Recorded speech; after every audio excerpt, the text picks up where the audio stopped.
If anyone feels that they are in a position of power, they should remember that the all-powerful is far higher and greater than them.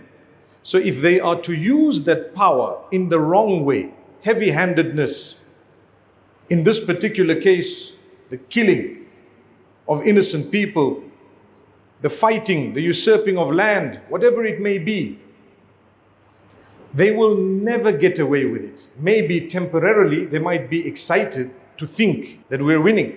But remember, Allah Almighty, He is the owner of entire creation.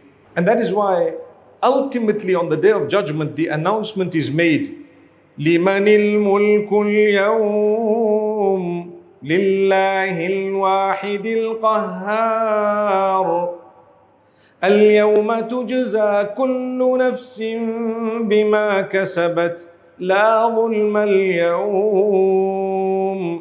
Beautiful description of the Day of Judgment. And the Day of Judgment is necessary simply because Allah says that He has kept a day aside to ensure that those who are wronged get their justice.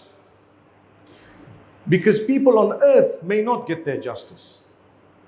You might not see in your life the justice